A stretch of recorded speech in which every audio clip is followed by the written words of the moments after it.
Hi everyone and welcome to the Scottish Silverback podcast, and what I'm going to do is just kind of start it, and then everyone who's invited, which is just Greg today, will be joining us very, very soon. So Jack's also, he might be on his way, and Erin can't make it again this week. So again, some teething issues with trying to get all four of us in a room or on a podcast anyway, and we'll soon have everyone on the podcast. It's obviously just quite hard to juggle the diaries of myself, Erin, who's probably busier than all three of us combined, and Greg, so on and so forth. So anyway, it's just going to be me and Greg for the majority of this one.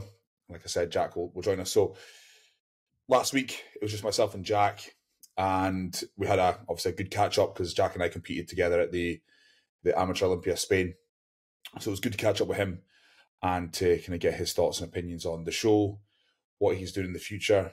And I think I've bummed Jack up enough over the years and over the podcast. He's definitely one of my favourite bodybuilders, as is Greg, before he joins us and maybe watches this back before he doesn't think I'm going to give him a compliment. So until Greg joins the chat, I'll just keep rambling. And if I need to switch windows to go into, oh no, there he is. Got it. Right, mate, you good? Who are you So I'm speaking already recording, so say what you want. Right. And Sorry. already we have connection issues. You good? Yeah, good man, you? Sound? Not too bad, mate. So like I said, I'm already recording, so say what you want. Be as So truthful. delete some of these windows so it doesn't take up too much fucking space. How things been? Good man, you? Yeah, not too bad, mate. Not too bad.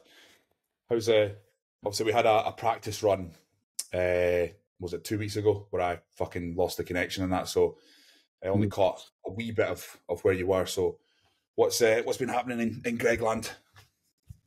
I don't know. Just it's been like a little bit of a weird fucking few months. My body's just seemed to want to catch injury after injury, so it's just been a case of try to get rid of them, try to change my training around certain stuff, and I feel like I'm just kind of getting back into the swing of things now. Like I'm managing to deadlift again, and I'm managing to train legs at 100% again, so things are finally starting to get back to where they were. Good. And what is it you've been doing in terms of like rehabbing that, in terms of the shoulder? And I know you hurt your adductor and all that as well. Well, it was my hamstring tear. It was like right at the connection with the glute. Actually, I can still feel like a little bit every now and again. Once I get to like the very end of a set, like complete failure, I'm trying to grind out a rep. I can feel like there's almost like a stinging sensation of where the tear was. So I just kind of back off there.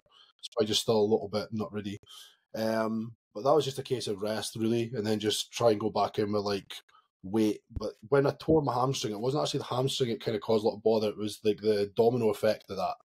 So when that kind of happened, almost like my calves tightened up, my lower back tightened up, my glutes would not stop seizing up. They were just locking up into like loads of knots. All my SI joints were locking up.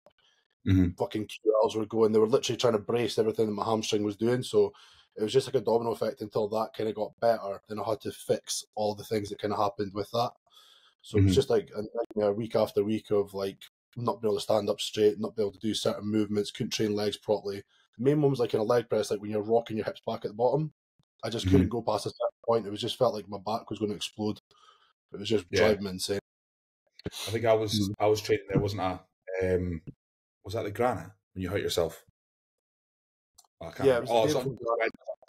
I was up for that wedding, and I mind you hurt yourself then as well. So you can tell obviously the frustration in that when we're both trying to achieve, such a high level of competing, and you're trying to take your physique to such a level. It's like even the tiniest wee ping it just fucking throws you off big time. So yeah, it's good. I mean, obviously everyone knows shoulders are fucking causing me loads and loads of bother. So to try and add someone on top of that and then have all those things happen like in conjunction with that, it's like I wasn't enjoying my training as it was, and then I was getting back in and I couldn't train properly for months, and it was just really bringing me down. There was just no enjoyment whatsoever. And like it's like that thing, you got to be like more disciplined than anything to keep going in the gym, even though it's not enjoyable, to just maintain what you've got. It was like I didn't want to go at all for months. So awful, hated it. Now I'm like starting to enjoy my back sessions again, and my leg sessions are like almost back to where they were. So I'm actually starting to enjoy training. Yeah, that's brilliant. So I asked Jack this last week what he thought of the Two Bros Scottish. So obviously for anyone who didn't see the episode last week, the Two Bros Scottish was the first Two Bros show north of the border, and we both kind of came to the conclusion that it was good to kind of get the foot in the door, so to speak, and dip the toe. But obviously, there was a lot that they could have done a lot better. And just want to get your take on what you thought the Scottish Two Bros was like. I think it's like you said, it's good to get it in Scotland. It's anybody who's in Scotland who competes at like that kind of level knows how much of a ball ache it is to travel all the way to London, and it isn't cheap. As much as you think, oh, drive to London is fine, but it's not. You've got to pay for the accommodation. You've got all your entry fee, tanning, and there's just like certain things like your Airbnbs aren't cheap for like 3 days anyway. Plus the fuel, if you're flying, whatever, you got to pay for extra bags because knowing us, we've got so much shit. It's not cheap. I mean, I remember when I competed in London last year, I was almost like the ballpark of a grand. Yeah. And that's literally go and tick that box. You can go and do like a pro qualifier. Like, it's mental. So it's good to have it, like, obviously much, much closer to us. But obviously, I think it's still very early days. It's going to take a good bit of time to build up the numbers in that because essentially, like, you do know yourself, like, those shows are mostly English people. So as much as there is a lot of Scottish people who compete, that's like one show and not many shows like what England have. So it's just going to take time for people to build up that show. Yeah. I think we've touched on the podcast before about the fact that like people based in Ireland, Republic of Ireland, don't have to do a regional anymore. But Dublin is closer to Maidenhead than Glasgow is or Scotland is. Yeah. So like, how's that fair? You know what I mean? But also kind of splitting hairs a wee bit, but yeah, it's Maidenhead's a pain in the tits. Getting all the way down there, and like not only that, like the competing's an experience in of itself, and there's nothing in Maidenhead. You know what I mean? Like food wise, there's nothing to see. You can go to London obviously if you wanted to, but it's not the nicest place. And at least what I thought about the venue, the Scottish, at least it was kind of like a wee theatre compared to Maidenhead, which is just a sports hall, and it's a little bit more theatrics. There's a little bit more energy to it. But what Jack and I touched on last time was the fact that it has to be in the Central Belt going forward to attract. If they want to make money from it, if they want to attract athletes, it has to be in the Central Belt, and it also has to be close to the PCA Scottish, because as we know, the PCA Scottish is the big one up here. So, but no, I thought it was good. I thought, like I said, it's just a foot in the door. The PCA Scottish, the first year it ran, wasn't amazing either, and neither was the Granite. So, do you remember when I can't remember what year it was. Was it 2014 when they started to run the Granite again? And I sat behind you. I can't remember who I was sitting with to my side, but remember that year it was just round tables in the crowd. There was no actual mind that. So, and that was at Forum. I remember. The year I remember, it was like next to the library in Aberdeen. That must have been Forum then. Do you remember that? Yes. I think it was 2014, 15. Yeah. Did you not do a spot of that? I did. I was fat as fuck. Pure binge post show. That was normal seating. Yeah. Was that normal seating? Because they had like the auditorium above it. I remember that. I've been there a couple of times. But yeah, there was also, but it wasn't called. 2013 had tables, and then 2014, that's when they had the actual seating. Yeah, it wasn't called Granite, it was called Silver City. So it was. That's it. So like obviously that show's come a long way, and now it occupies the whole beach ballroom. The crowd's filled. There's stands, there's expo stuff and all that as well. So it just shows you it does take a bit of time for shows to build up, but I think eventually, Two Bros can be on par with like the crowds and the athletes that the PCA brings. I thought PCA was quite quiet this year though, in terms of competitors, especially bodybuilding. Those classes of just single guys in it. And we can touch on that subject a wee bit later with regards to how many guys we've actually got who actually do open bodybuilding, because it is I feel it's getting more and more watered down up here. Like we've got guys like yourself, Jack, Josh Dougal, Max, Wojciech, I don't really know what he's doing just now. Obviously, Big Liam, who done the show with me. There's a handful But obviously, if you're trying to, get pro cards and stuff, you're all going to go do your own thing. You're not all going to just congregate at the one show. So, Mhm. yeah, I feel this like classic seems to be doing okay, and then obviously men's physique's always going to do okay. But I feel like bodybuilding just now, or maybe it was just this year, is a wee bit watered down on the Scottish scene. Yeah, I mean, what I've started to notice is like people aren't like competing all the time or every year. There's people who are going to take, they're almost like year on, year off, year on, year off. Mm-hmm.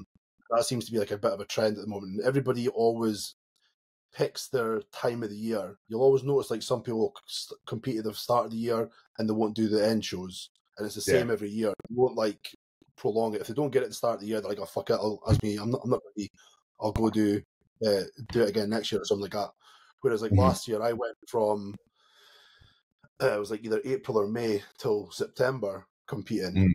Uh, and like I just felt like that's just what was needed. If you want to win your pro card, it's not a case about turning up at one show, getting your ass Yeah. handed to you, and fucking off. It's a case of like you got to keep turning up because Mm-hmm. end of the day, like that saying goes, it's like anybody's beatable on any given day. You have to turn up at your best, and then you Mm-hmm. could turn up at your best on just one day, and it's like that could just be the show. Yeah. Yeah. So, Yeah. 100%. So yeah, hmm. it's one of those ones where it feels like it's like you said, because we've got the year on year off type mentality up here. I suppose that applies to the whole of the UK as well, but it does seem that we're seeing like an explosion of competitors, and then it kind of dies off and so on and so forth. But no, I think like I said, the Two Bros was good. It shouldn't have been in Lochgelly, in the middle of fucking nowhere in Fife.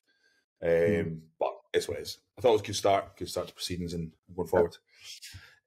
So you've moved on to, you've rebranded, you've joined forces with Erin. You want to talk about that a wee bit?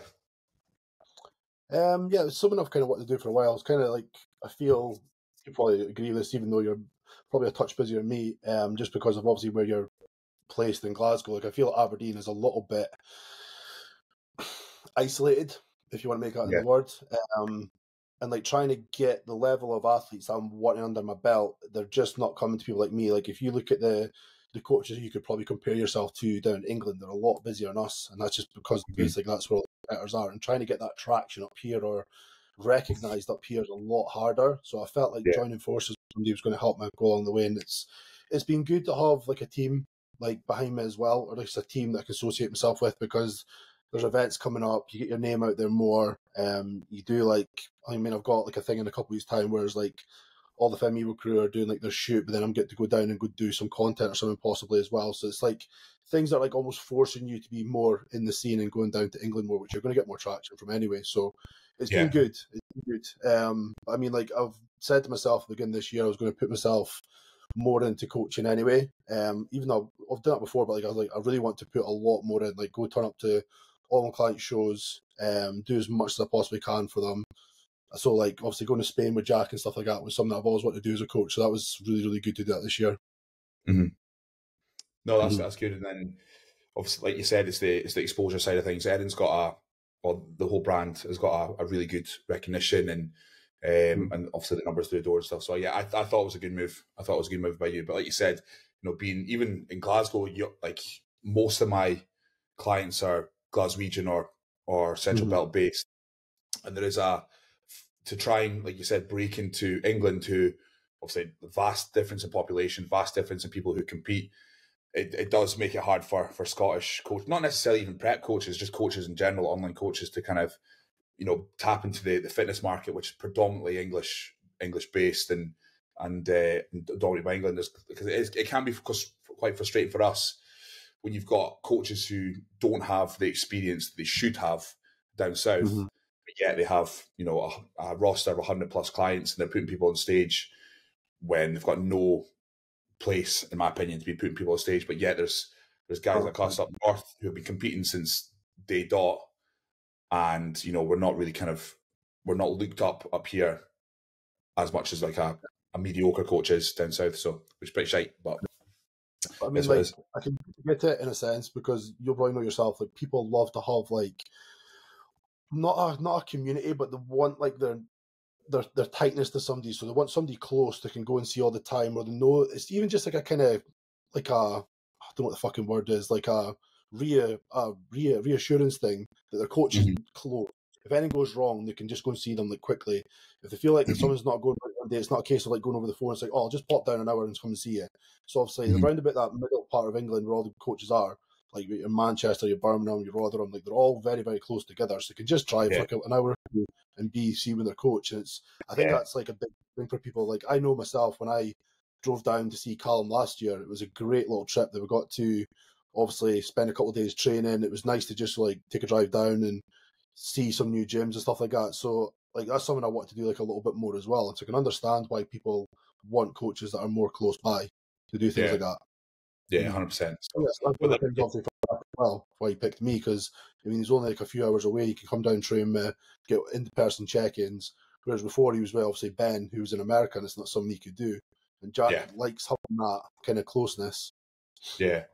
Speaking of which, so I thought this is the best Jack has ever looked. Obviously, he had, as we touched on in the last podcast, you know, he had a few issues going into both shows, the Scottish Regional and Alicante.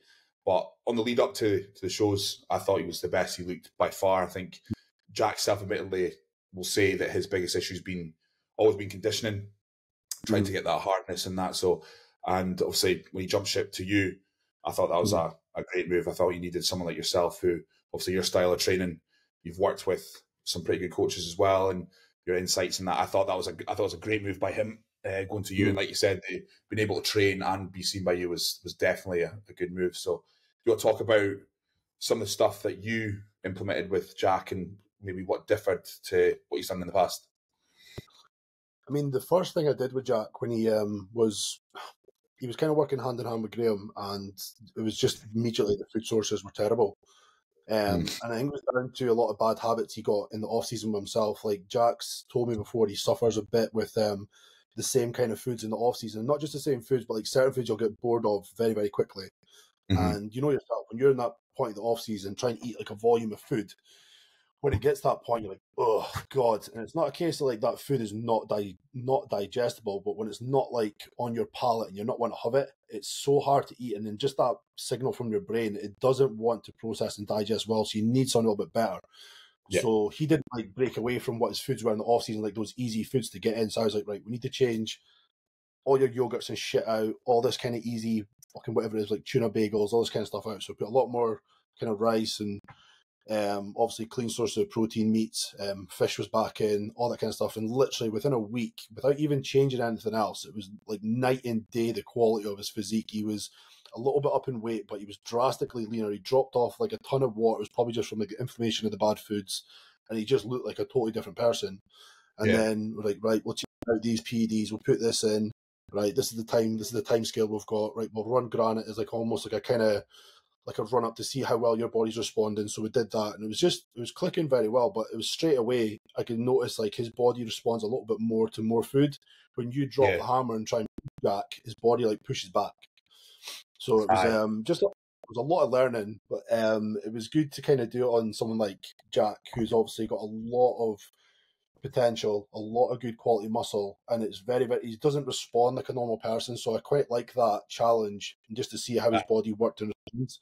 But I mean, everyone ran pretty well up until Spain, and it was just like it kind of got to a point you could just see his muscle maturity just wasn't there yet to get that like really depth, crisp, crazy condition, which is just going to come with time.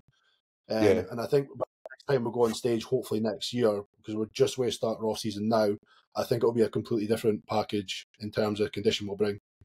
Yeah, 100%. So I'm trying to load your Instagram, and I'll share the screen because I know his transformation was pretty good in terms of just the changing of the sources. I think you posted it, didn't you? Just simply a week's difference. But yeah, Instagram doesn't give me the code to get in. Doesn't matter. Show it another time. Hold on.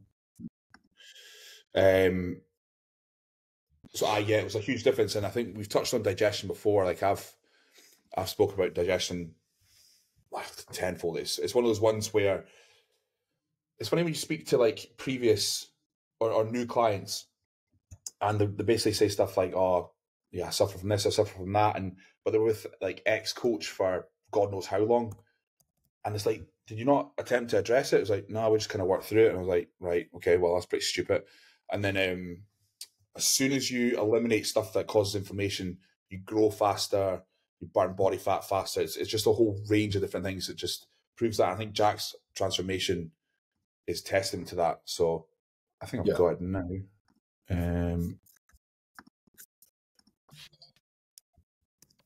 I could actually give you a very prime example of this, of a body pushing back. I had a client last year, and he could eat a lot of food, and basically we got him up to about 6,500 calories. And in that time, you're just watching his body weight escalate, and it was going very well. He was growing, he was looking good, and it kind of came to a point his body weight very much staggered. It was growing very so slightly, and I kept saying to him, I was like, "How's the food going down?" He's like, "Yeah, getting it down." I was like, "Okay," but I was like, "How's it sitting? Is it bloating? Is it digesting well?"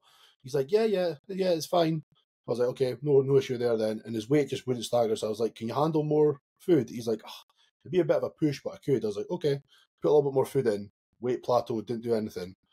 And I was like, I think your body's just like rejecting the amount of food. We've been pushing food for a good amount of time. I think you should probably have like a little bit of a reset, flush out the gut, flush out the appetite, get the appetite all back in place, get your digestion even better.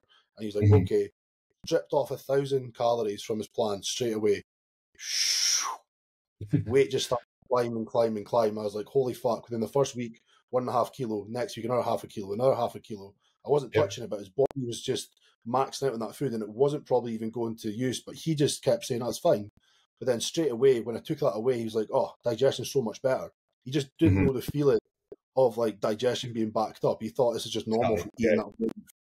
Yeah. So it's like, I've made that point as well. It's like, you hear like bodybuilders and pros and all that talking about being bloated and watery and all that in the off season when you're pushing food, and you think, that's just how I'm supposed to feel. I'm supposed to shit my pants 3 times a day. I'm supposed to like be bloated all the time and gassy all the time. It's like you're actually not. So when I was up at 7,000 just before I started pulling that down, that was September last year. Like I had a flat stomach the whole day. Like maybe after the meal for about 15 minutes, it was maybe a wee bit like bulging and sore, but for most of the day I had a flat stomach on 7,000. But yet you've got people on 2.5 who are failing to address sources, and they're bloated. They have like constant diarrhea and all the time, just think that's fucking normal, and like on like 2,000-3,000 calories. And when I hear guys, I know one in particular, obviously I won't name him, but talks about digestion this, digestion that, can't push food, can't push this. It's like, there's ways and means of sorting that. You can absolutely get around sorting that. So I'll plug, I'm not sponsored by them, obviously, but a company called TMI. I use their intolerance tests with everyone, and I'm thinking about actually just making new clients do it regardless. Because people come to you and say, I don't have any digestion issues. So I was like, but do you though? Like, do you not just think that your current state, you're just so used to that you just think that's normal? So if you sort that, you can run super high food, way higher. So I've got Jack's. I think this is the one. Tell me if it's right or not. But that one. Share. So can you see that? Yeah. Just trying to see. Is that the one? 12-day shift. No, I think that's way before. No, that was like after you had that massage and stuff like that. Right. It would be way down.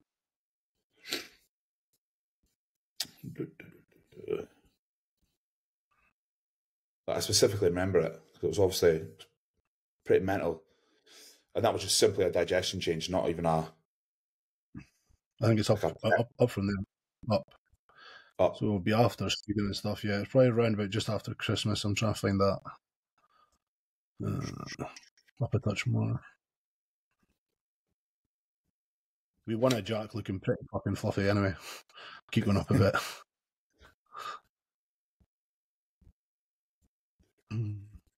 Probably the very first photo you find of Jack, to be honest. Sean. Going. This one. Potentially. Yeah. So there you go. I said 3 weeks, yeah. So that's sorry, on you. And that was literally just changing foods. Yeah. So that, for people watching, hopefully people are watching, look at that and just see the difference there. So like there was no calorie change, no nothing, just purely sources. That's It's fucking basically mental. just like some of his meals were like it was like yogurt meals. The other meals were just like loads of bagels with like a meat source, and then his meals just weren't that structured in terms of the foods we would normally use. And I could just see straight away there was a lot of like foods that are almost like synthetic and additives. I was like, right, we'll strip them, go to basics. We're going to introduce some of the foods you're probably not going to be happy about because you didn't like them in off season. He goes, well, I just haven't changed them yet, but I could probably go back to them. I was like, well, we'll give it a try. And it was just straight away a massive change. Uh, what's his name again? But the gorilla, Oh, I don't know. yeah, no, it's from a film. I know what you're on about. I can't remember. The Rock one. Oh yeah, I can't remember his name. Hamburg or something Aye, like that. aye. So that's pretty mad. So I made it. Yeah. I know so many. I can rattle off 20 names right now of guys who just bitch and moan about their digestion non-stop and do fuck all about it. And obviously that's testament to not only like your coaching, but also just the tiny difference of just changing sources and what it can do for your look. Yeah. So Yeah, like yeah, it's honestly, pretty. if you're having food as much as you feel like honestly, I've done it myself. I've had foods that I feel sit well, and then your look Mhm. just doesn't look how it should look. And like there's something wrong here. So it's like the additives in that are just causing like inflammation in the body. Like essentially people say sugars cause inflammation within the body. But some people Mhm. will process and digest that much better. But when it comes to like things like that, in a contest prep, you need to get the fuck rid of them because it's going to really hinder your look. This is Yeah, like 100%. when you post the show, I won't use anything like outrageous, like usually pretty clean. Obviously, foods we've used before will no work because essentially, if you try and load up on like some sugars and stuff you haven't used, that could just cause inflammation. You're going to bring a bit of watery look to stage. Yeah, exactly. I think people kind of always like are shocked by the fact that like I don't eat chicken. I can't eat chicken anymore. It ruins me. And it was one of those ones where I was just like, right, it must be normal to be bloated all the time. It must be normal to feel like semi run down all the time, even when like, you know, you've had plenty of sleep, you're taking all your supplements, etc. And as soon as I binned the chicken and switched to turkey mince, which is still just poultry, it's the same, it's pretty much the same animal. Yeah, I saw a vast difference in digestion, my look. Like for instance, right now, but it won't be down to just the chicken, obviously. But I'm like post show in previous years, instantly as soon as the food started climbing beyond, just say three and a half, I'd get this film of water instantly. I've not had that now, so I'm on 4.6 now, and I'm still lighter than I was on stage. Well, obviously I've taken PEDs and stuff out, but I'm still dry, still hard. And I remember Nick asked me when I was in PG, he was just like, what are you doing? Like, you still running like, well, I don't run AIs. Well, I didn't run AIs this prep. I was like, you still using mass on? So I'm like, nope, not on anything. He's like, how are you still so fucking dry? Like, genuinely, people are saying to me, like, have you taken a Dizide last night? Well, I hadn't. And I think that's purely down to I've got every source now down to a T where I can eat yeah, I can eat all of them and get no negative response off the back of them. So it's going to be interesting to see. So obviously I couldn't have a full off season last year because of my shoulder. So it's going to be interesting to see what a full year now does with, you know, all the sources bang on. So yeah. It's like, I mean, I'm pretty lucky. I'm pretty dry like all year round. yeah. Like my legs like don't hold much fat. Like my calves look like fucking stage ready. Like the amount of people who kept looking at my legs in Spain when I was walking around in shorts, I'm like, oh, you competing? I'm like, no, they're just veiny like all the. But yeah, like even my forearms are like proper vascular all the time. I'm pretty dry all the time, and Mhm. I don't know if that's down to the foods I have or it's just genetically how I am. But like I've noticed as I've like competed more times I've dieted, the less fat will go back on my legs. Like the Yeah. skin on the side of my quad is just so thin. There's no Mhm. fat on my leg. I'm still stripped from like the hip down. Yeah. And it's just I'm kind of keeping now. But I mean, I don't know if that's because I've just fucking burned off every single fat cell when I'm dieting. But like I just fucking fat there at all. The same like my forearms. There's only like maybe 3 places on me that hold a little bit of fat, and that's like my lower back, my glutes, and like Mhm. probably a little bit on like the lower stomach. That's about it. Mhm. Yeah, I'm the exact same. I'm the exact same. It's like everything. Certain areas just stay slightly tighter Mhm. compared to others, and yeah, it's pretty cool how the body works like that. But Yeah. so switching gears, so are you going to publicly acknowledge that you're coming to Amsterdam in December? So you can't get out of it now. I need to go dig up the fucking Frank the Tank. Nah, I'll I'm just problem kidding. one condition. What? Buy me a fucking first class seat because I'm not sitting in coach. A first class seat on a Ryanair flight, aye. Yeah, I'm sitting with the pilot. Put you in the hold. The fucking other elephants. All the animals. It's like, honestly, I just don't, like, I've said this, like, so many times now, getting off that plane, or getting off a plane now, like, I just cannot sit in economy anymore.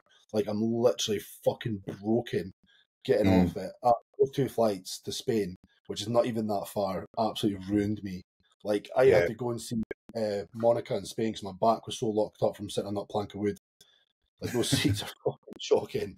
But then it was like, but I'm 100% positive those seats are narrower than any other airplane seat. They're so thin. It was Ryanair, wasn't it, that you flew? I'm positive they're thin. Because I was like this, and my shoulders were killing me. And then I was like, legs, even if I closed my legs, they weren't fitting in the seat properly. So I had like one leg like sprawled out in front, the other one was in the aisle, and I had to like go like that in the aisle, and every 2 minutes, like bang, bang. Everybody was walking past. So I was like this, and I was like, right, to the point next to me, I was like, this is fucking shit. Hating it.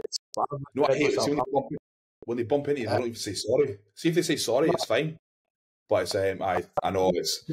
Like 10 seconds, someone was kicking my leg, someone was fucking hoofing my shoulder. Yeah. I was quite lucky. I flew with my mum and dad and Kieran, and like there was like spare seats here and there, so Kieran was able to move, and then my mum could move to the window, so I had the aisle and a wee bit more to my left, so I was fine. But I'm the same. Like I woke up on the Wednesday after we got there, and I could just feel my SI joint was like that, just like completely off. But it kind of relieved itself after a wee bit. But that is the pain of being fucking massive. Yeah, my glutes and lower back were just solid. Like I had to go and get some proper fucking hammering, and that was in Spain. And as soon as I got back, I was like to massage, like fucking book me an ASAP. I'm ruined, and that's just from sitting on a plane for 3 hours. Like folk just don't realize, like when it's hard to explain. But when your muscles are like designed, well, you've designed your muscles now to go on like one plane of motion, and they're fucking like bricks and they're solid. And you get housed in a plane like this, and you're like this, like they just seize up in that position like hard, and it's like you're getting off. You're like, trying to like stretch yourself out. What the fuck is going on? I remember I was getting out at the back of the plane, and Jack was getting out the front, and he came in. He was like, "Oh, my back!" And he was like at the top of the stairs like this, trying to stretch out. And that's even him. But I was like at the back of the plane, walking like an old lady getting out. It was just totally ruined. It's the choice. Yeah. So obviously on the way to Alicante, Jack had he gained quite a lot of water on the flight. What do you think that was down to?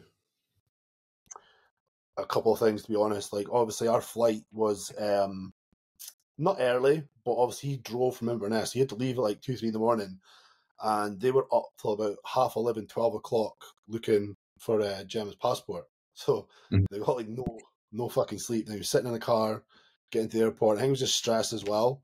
And then coupling that with the flight, even though I put him on like no carbs for the flight, it was just like as soon as he got off, I was like, You could just see the water like running about his ankles. And when he took his top off, he was just pissing sweat, like pissing it out. I've got videos of him in the gym, and it's just like rolling off him like a fucking waterfall.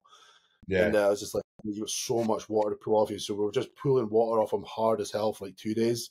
And it was, I think it must have dropped about 6. It would have been very close to like 5-6 kilos of water. Yeah, which is fucking mental. Crazy. Yeah. It was crazy. Because I thought, like, even though the good thing though is like, obviously the first set, because I bumped into you as you either came from the resort or you came from the airport straight to the gym. But yeah, we came from the Aye, so Titan is, for those who haven't been to it, it's in the middle of an industrial estate. All the walls are black, even with air conditioning. It's a fucking box. Like, you can't. It's aye. And I remember looking over at Jack, and just you could see it a mile away, just fucking seeping a sweat. And I was just like, and obviously you told me like how much you thought he was holding. I was like, it just, some people, the sensitivity of their body is just insane. But yeah, you get, like, for myself, I lost 2 pounds on that flight. And then when I went to the Ohio Arnold, I think I lost 7 on the flight. So it's so person dependent, but it's also hard to try and trial these things. But, you know, you have to, my dog just farted and it fucking stinks. Um, you have to, fuck, what was I saying? Aye. Oh, fucking hums. Uh, See, I'm like a bit of both. yeah, I'll have some planes where I can gain a little bit of water, and some planes will absolutely lose a ton. It's Mm-hmm. weird. Mm. Never consistent, but I always just like play it safe. I'd rather lose than gain. Yeah. And Yeah. one thing to make sure is if you are going to go to an international show, like, for the love of God, don't fucking fly out a day before or 2 days before. Give yourself plenty of time. It's not like that. I'm sure you tell clients the same as well. Like, even if you're competing in Birmingham, like, go, if the show's on Sunday, go down on the Friday. Don't go in on the Saturday. I've had clients in the past where they've been warned numerous times, do not, number one, don't get a fucking hotel, don't get a Premier Inn, because there's no amenities there. You can't do fuck all there. And two, they've gone down, they've left the house at like 4 o'clock on the Saturday, and they get to the Premier Inn at 1 o'clock on the Sunday morning. Like, mate, you compete at midday on the Sunday.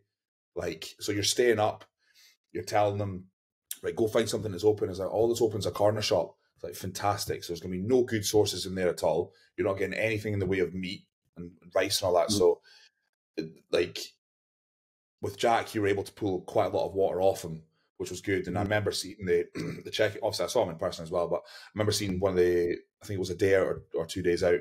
I was like, thank fuck, he's managed to shift that really well, because he was looking a lot drier. But it baffles me how people just are so unorganized and like think that going down 6 hours before you fucking. I know people that have done it on the day of the show. I know people that have done a Birmingham show and left Glasgow at like 3 a.m. Like, what are you doing? Like, so stupid. But each their own. If you want to waste entire prep doing that, then fair play. I fly down to the regionals the day before, but then I'm just like, fucking just punch my ticket. I don't give a fuck. Just want to get the fucking tickets out. The difference with Two Bros regionals is that you're just going there to get the ticket, like you said. You know, it's not, you're not going to try and display your very best. Cause, if you win, you win. But if you didn't, I'm just punching my ticket at the end of the day. Yeah. So, but I mean, like, even those days of one time I held water, the other time I probably lost because I got off the plane. I was looking at my legs. I was like, "What the fuck has happened?" Like, they were just bone dry. So I must have dropped off water on the plane. But I mean, you're only on plane for an hour. It's very, very rare something like that's gonna like really affect you that much. Yeah. So heed the warning from us. Switch gears again. Who did you vote for? Did you vote at all? No. I didn't think you would. I don't fucking believe whatever I vote makes a difference. Yeah, I know. I believe that too. Especially on the seat, it doesn't matter. Say that again, sorry. Whoever they want to be on the seat is going to be on the seat. It has nothing to do with us. Yeah, 100%. I think it was there's a quote. It's something like, if voting made a difference, it would be illegal. Something like that. Well, so, I read somebody posted something the other day. It was very, very true. What was it? It was like something. It was just basically like, if you honestly think your vote has anything to do with it, then that person would be in the seat or before or whatever. I can't remember what it was, but it was very true. And I just don't believe, because I think the fucking elections are just rigged. But it was getting to a point, like, whatever fucking Rishi was saying, like, in his speeches, like, what he was going to do, everyone was like, holy fuck, he's made it make a big difference. He was like, get him the fuck out, get someone else in. It's the dodging of questions I hate. Like, don't get me wrong, I don't agree with some of the stuff. Like, just say like Reform have like they've got like Nazi sympathisers in their party and that. But the fact that Nigel Farage doesn't dodge questions, he just answers how he's like, yeah, I don't think certain people should be here. I'm like, yes, that's the way you should be. It's the dodging of questions I fucking hate by politicians. Just answer the question. If you answer it honestly and say to me, yeah, I don't think we should have this. I don't like, if it's conservative issues. It's like, yeah, I don't think disabled people should get money because we need to spend it on other things. At least he's honest. Yeah. It's not right, but at least. Do you know how I know reform? Do you know how I know reform would probably be one of the better ones, and how they're not about any bullshit? Because Aaron Hudson's on the panel. Yeah, because didn't Aaron run for UKIP a few years ago? Yeah, but I was looking at his the other day. He was actually at the election thing and like in his suit and stuff like that for reform. Yeah, good on him. You see the stats he's posted? Something about the Reform actually got 4 million votes, which is actually more than Labour. In his constituency or in the UK? Yeah, so basically, he put up stats and he was like, how the fuck did we not win? Because they got voted the most. But he got less seats. And he was like, how the fuck does that happen? So it was like almost like the stats were proving something that didn't happen. Right, aye. Yeah. It's all, like you said, mate, it's just a lot of shit anyway. And especially up here. It's good though that like the one thing I did like up here was the SNP losing a lot of power up here. So I've flip-flopped through my life as to what I want independence-wise. You know, when you're younger and you're full of bravado and all that, you want like Scotland to be free and all this fucking Braveheart pish. But when you kind of age a wee bit and you start like, especially with us running businesses and stuff, you're kind of like, oh, that'd be a fucking absolute nightmare. That. So it's good to see them kind of get hit a wee bit, but then you're replacing them with just someone with a party who's just as left and just as, in my opinion, will not do anything to help the self-employed and business drivers and stuff like that. I mean, those two parties are always going to be the lead parties, and like, I don't think whatever thing they want, there's going to be a massive negative to that as well. That the other party probably has a positive. You know what I mean? They're going to be very much against each other in certain ways, but where one has positives, the other one's going to have negatives that are going to affect us the same way. So it doesn't really matter, in my opinion. It's just we're going to get shafted either way. Yeah, exactly. On that note, we'll keep it to 45 minutes. It's just the two of us.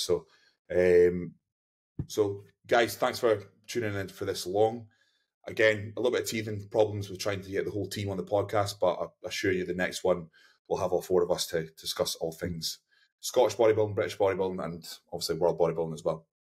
So remember to subscribe to the channel, do all that stuff. Follow Greg and I on Instagram, whatever social medias we have as well. And we'll see you soon. Cheers, guys.